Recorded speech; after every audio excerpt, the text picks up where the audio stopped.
বিসমিল্লাহির রহমানির রহিম। শুরু করছি পরম করুণাময় ও অসীম দয়ালু মহান আল্লাহ তাআলার নামে। এই যে দেখুন 8 নম্বর সিগন্যাল শুরু হবে একটু পরে, শুরু হয়ে গেছে অলরেডি। তো আশেপাশে যত রাস্তাঘাট ফাঁকা, দোকান সব বন্ধ। যে যার মতো করে বাসায় নিরাপদ স্থানে অবস্থান করতেছে। শুনলাম খুব বড় টাইফুন আসবে, 10 নম্বর সিগন্যাল আসার সম্ভাবনা আছে, 10+।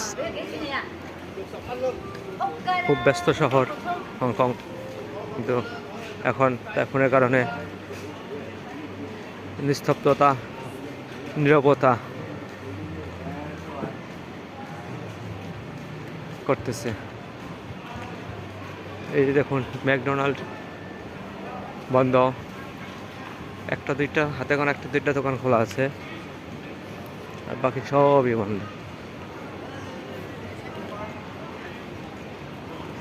এই যে রাস্তা, এখানটা সবসময় জমজমাট থাকে, আপনার লোকারণ্য থাকে, মানুষ কোলাহল থাকে সব সময়।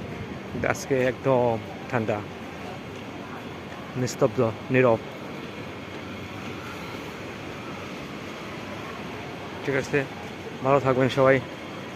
আবার দেখা হবে পরবর্তীতে নতুন কোনো কন্টেন্ট তৈরি করবো আপনাদের জন্য। ভালো থাকবেন সবাই, আল্লাহ হাফিজ।